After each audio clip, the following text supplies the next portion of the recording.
Bismillahirrahmanirrahim. Assalamualaikum warahmatullahi wabarakatuh.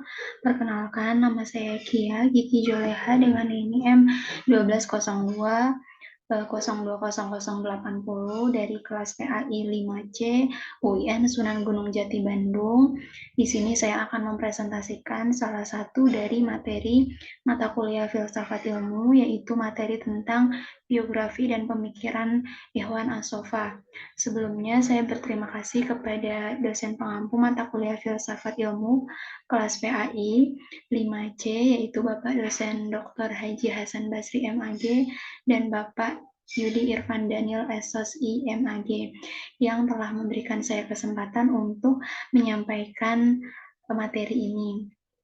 Baiklah, langsung saja saya mulai untuk pembahasan yang pertama. Di sini saya ada 3 pembahasan. Yang pertama itu biografi Ikhwan As-Sofa, yang kedua karya-karya Ikhwan As-Sofa, dan yang ketiga adalah pokok pemikiran Ikhwan As-Sofa yang meliputi filsafat, hierarki wujud, mikrokosmos, dan hubungannya dengan alam semesta, serta pemikiran pendidikan Ikhwan As-Sofa. Selanjutnya,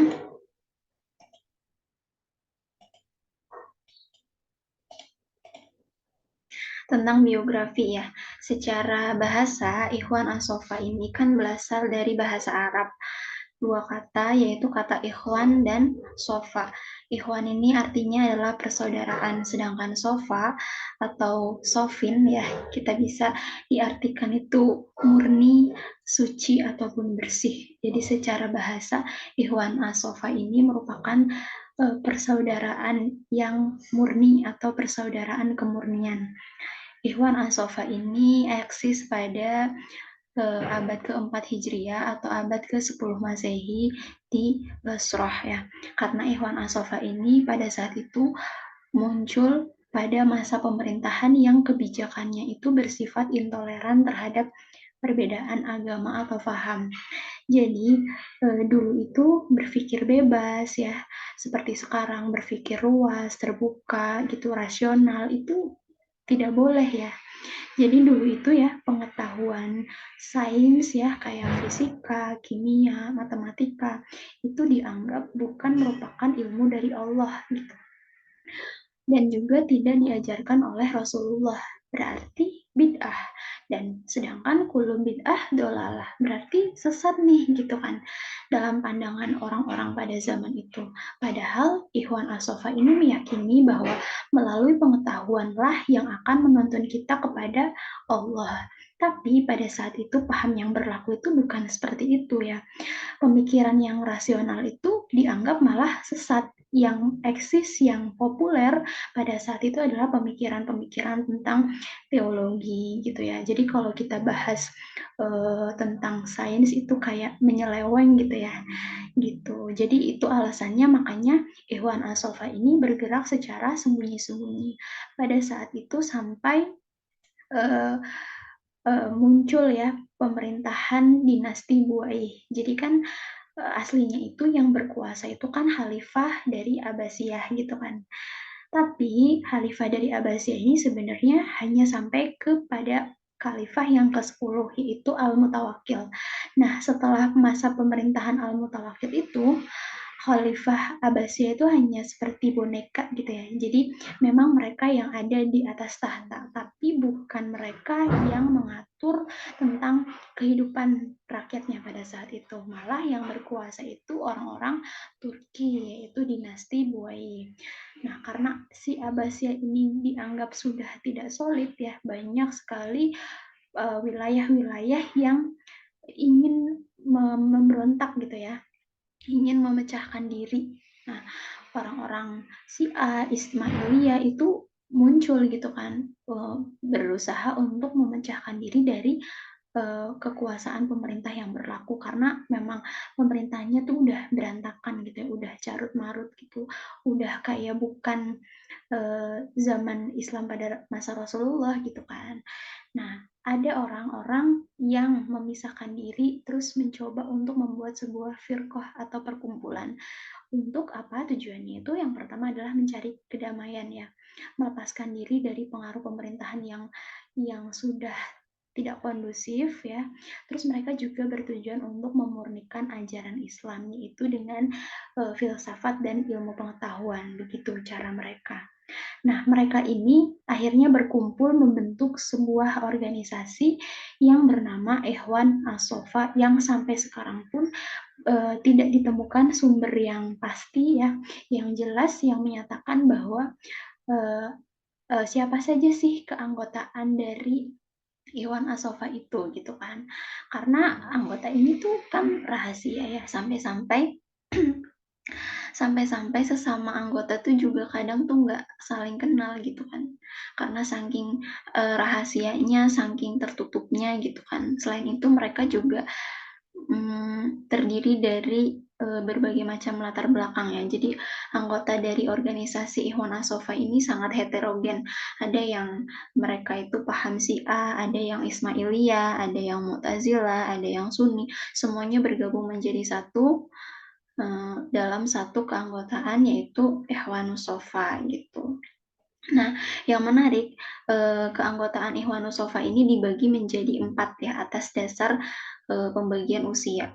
Yang pertama itu adalah Al-Abror Ar-Ruhama, itu artinya saudara yang disayangi. Itu tuh yang paling kecil, usianya minimal, 15 tahun. Mereka itu sebagai tholib ya atau tulab ya, penuntut ilmu. Jadi mereka itu orang-orang yang pengen belajar ilmu kepada, eee, anggota-anggota Ikhwanus Sofa yang lebih senior gitu ya. Mereka itu disebut sebagai tholib atau tulab, beda ya penuntut ilmu dengan murid ya. Karena murid itu diambil dari kata aroda yuridu, artinya ingin, jadi ingin ilmu pengetahuan. Sedangkan tulab atau tolib itu kan berasal dari kata tolaba yang artinya meminta. Jadi lebih ada e-wordnya gitu. Jadi kalau meminta itu dia ada usaha yang serius, usaha yang sungguh-sungguh untuk mendapatkan ilmu gitu kalau menuntut ilmu. Sedangkan kalau yang meminta ilmu ya hanya minta saja gitu kan, kurang gitu usahanya. Terus yang kedua, itu ada al-ahya wal fudola, yaitu sahabat atau saudara yang terbaik dan utama. Ini nih kelompok Ikhwanus Sofa yang usianya sudah minimal itu 30 tahun. Mereka sudah belajar lumayan banyak ya. Nah, mereka ini mengajari adik-adiknya yang usia tadi minimal 15 tahun. Selanjutnya adalah Al-Fudola Al-Kiram, itu saudara utama yang mulia. Ini tuh mereka yang memiliki kemampuan untuk menghadapi pemberontakan secara tenang dan lembut gitu ya. Minimal usianya itu 40 tahun. Jadi mereka gurunya si Al-Ahyar wal Fudola gitu. Dan yang terakhir itu adalah tingkat tertinggi yaitu Al-Kamal. Mereka itu yang sudah berhasil memperoleh makrifah ya. Jadi sudah taraf makrifat billah gitu. Sudah menguasai berbagai macam ilmu, minimal usianya itu 50 tahun. Nah, mereka ini saling ngajarin ke bawahnya ya. Jadi tingkat tertinggi ngajarin tingkat 3 ngajarin tingkat 2 ngajarin yang ke tingkat 1 gitu. Nah, lalu mereka ini mengklaim bahwasannya Ikhwan As-Sofa ini adalah persaudaraan sufi. Sedangkan sufinya Ikhwanus Sofa itu berbeda dengan sufi yang kita kenal pada hari ini. Kalau sufi yang kita kenal pada hari ini itu ahli-ahli teologi ya, seperti ahli zikir, terus ahli ibadah, terus mereka yang zuhud gitu. Tetapi kalau di Ikhwanus Sofa ini mengklaim bahwasanya mereka itu adalah persaudaraan sufi karena ilmu-ilmu pengetahuan yang mereka bahas, filsafat-filsafat yang mereka bahas, itu nanti ujung-ujungnya ya orientasinya ke Allah juga gitu. Jadi jalan sufinya tuh menurut mereka seperti itu dengan ilmu pengetahuan dan filsafat. Lalu next selanjutnya adalah karya-karya Ikhwan As-Sofa. Nah, karya-karya Ikhwanus Sofa ini yang paling monumental ya, itu adalah Rosail Ikhwan As-Sofa wal Hulan Al-Wafa. Jadi Rosail itu kan jamak ya, mufradnya itu risalah, artinya tuh surat gitu. Kalau zaman sekarang itu buletin. Jadi, ini merupakan sebuah ensiklopedia Islam pertama gitu ya, tentang, eee, pemikiran-pemikirannya si, Ikhwan Mustofa. Jadi, Ikhwan Mustofa kan, merupakan sebuah organisasi ya, mereka itu kan terdiri dari banyak orang, tentunya mereka juga punya banyak pemikiran.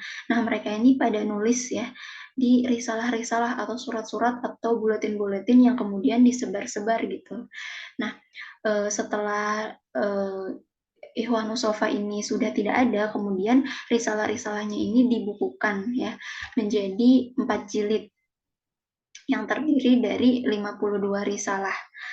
Pembagiannya 14 risalah tentang matematika, 17 risalah tentang ilmu alam, 10 risalah mengenai psikologi, dan 11 risalah tentang ilmu ketuhanan dan keakhiratan. Yang pertama ini ya, yang 14 risalah tentang matematika ini adalah ilmu tentang angka gitu ya, karena Ikhwan As-Sofa ini menganggap bahwasanya angka ini adalah akar dari semua ilmu, akar dari semua sains gitu, saripati kebijaksanaan dan unsur pembentuk makna.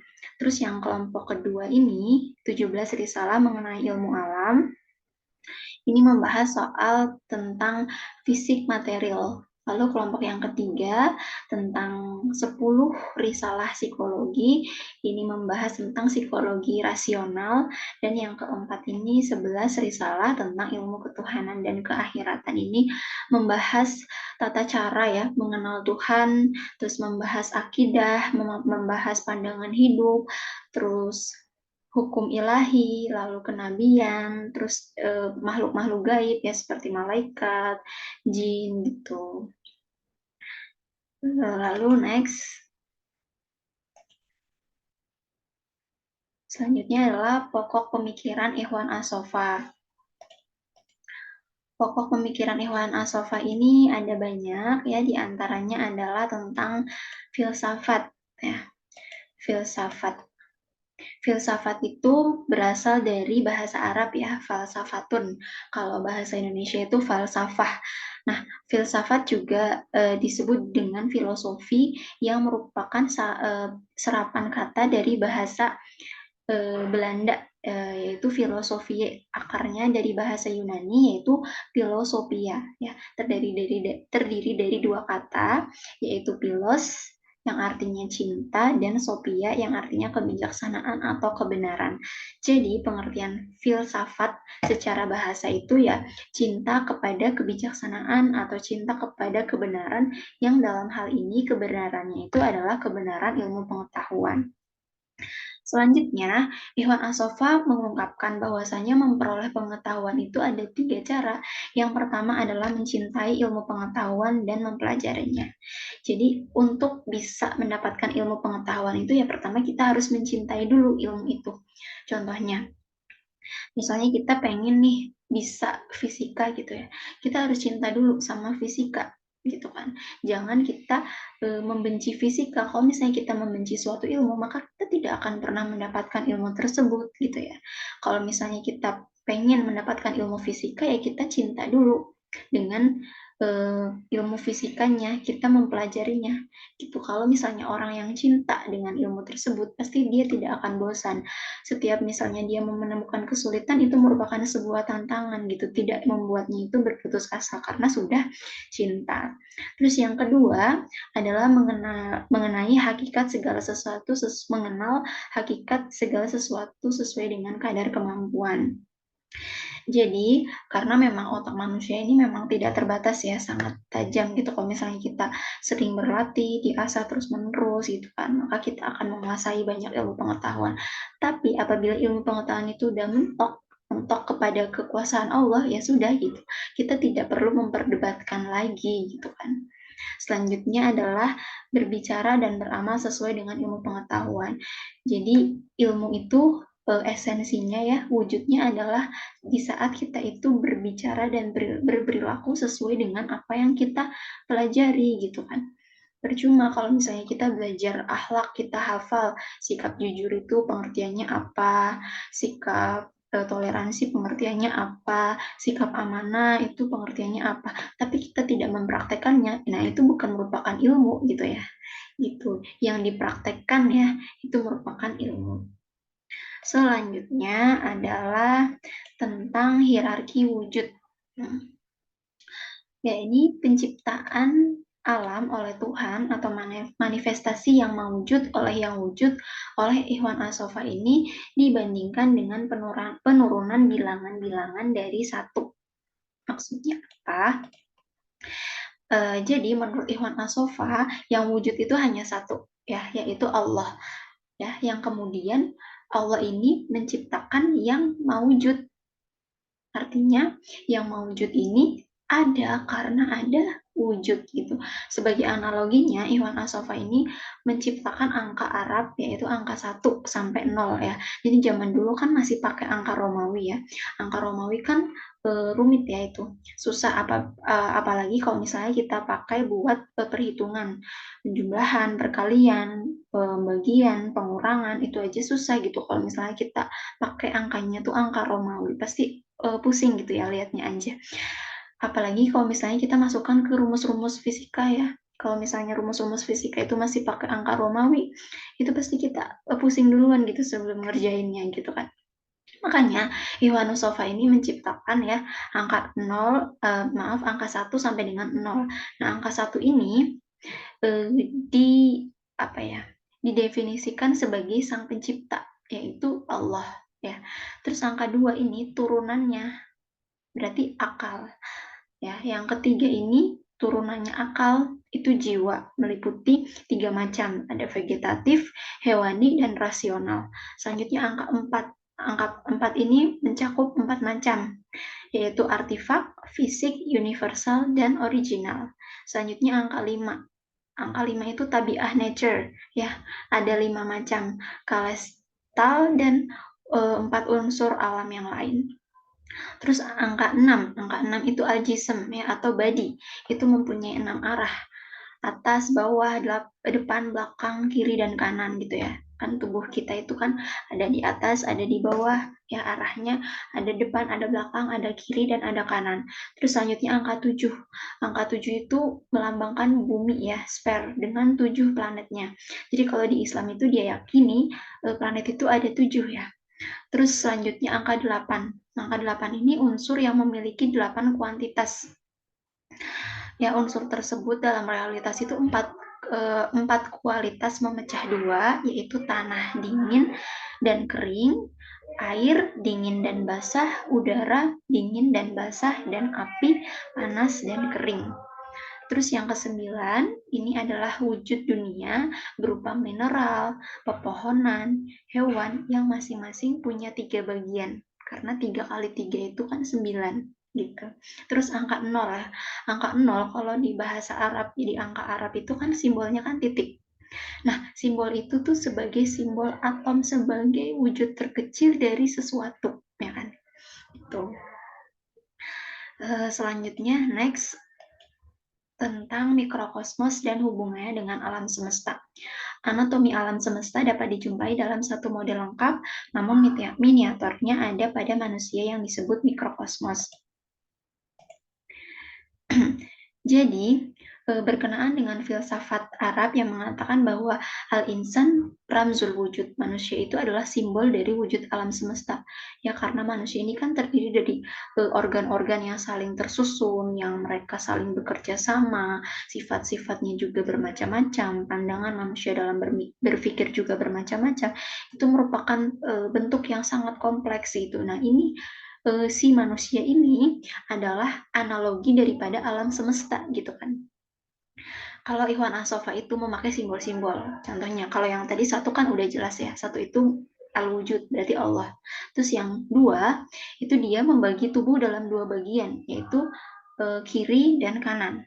Terus yang angka 3, itu dia membagi konstitusi hewan ke dalam 2 bagian ekstrim dan bagian pertengahan berkaitan dengan bilangan ganjil pertama, yaitu 3.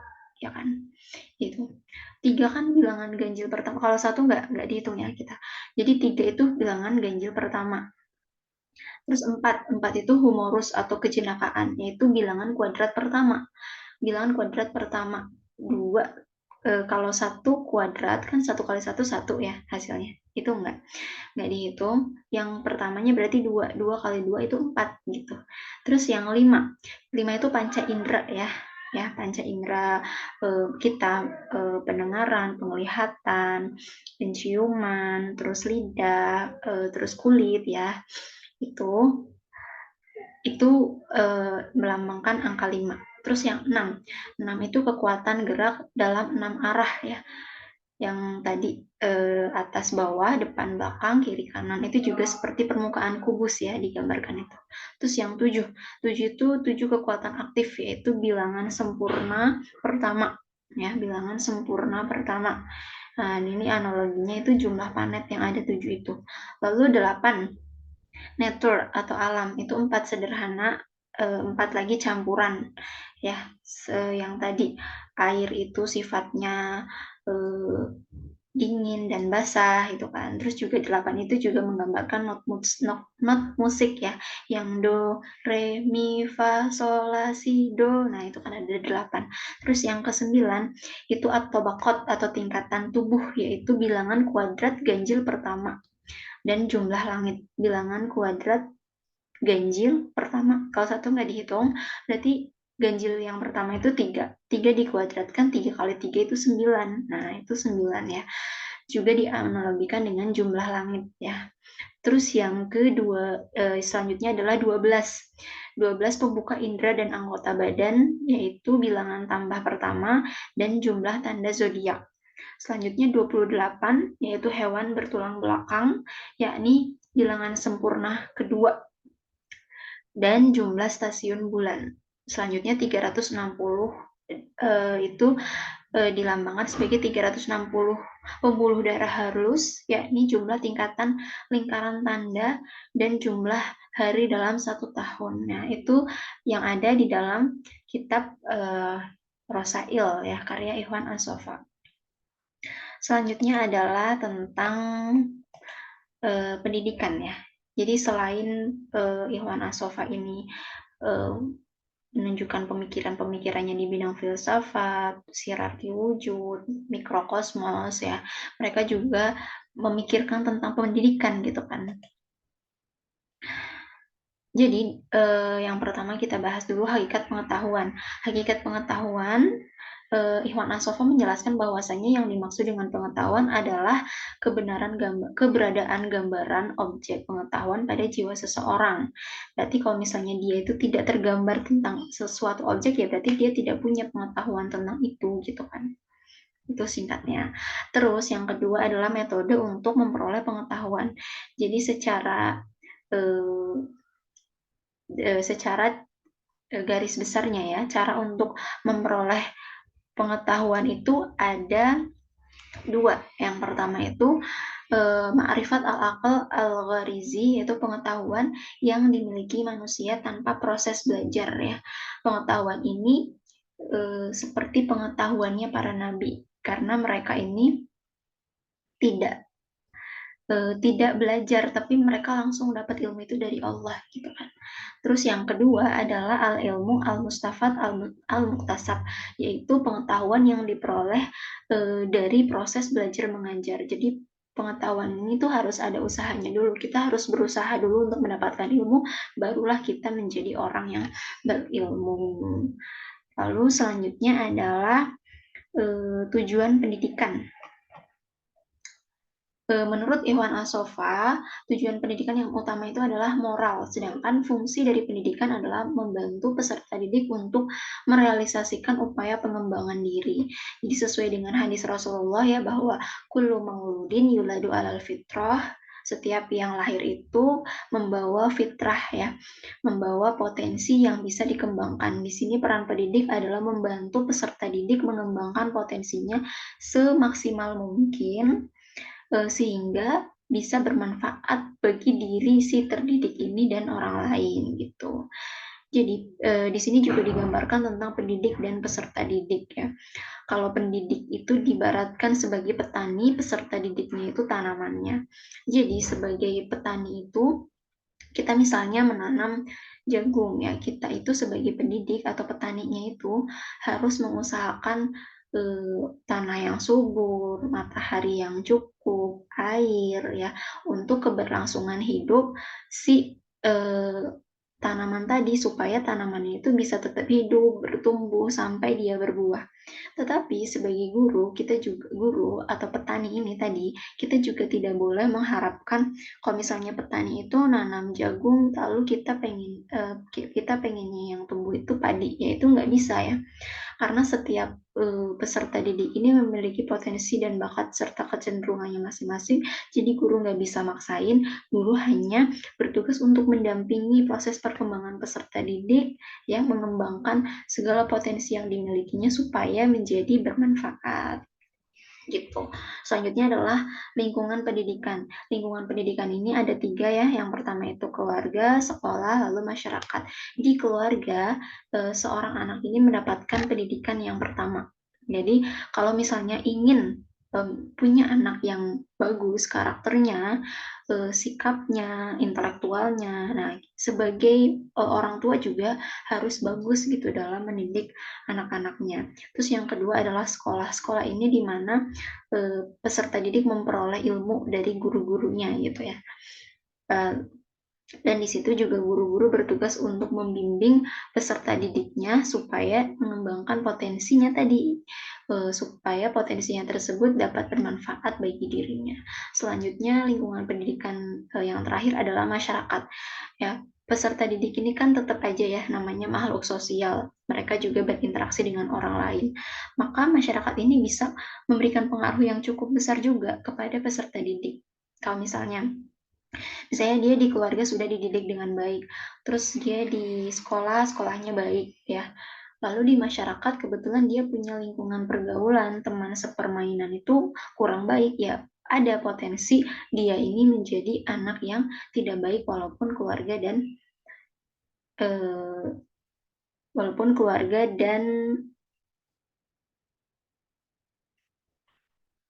walaupun keluarga dan maaf, walaupun keluarga dan, sekolahnya sudah baik gitu.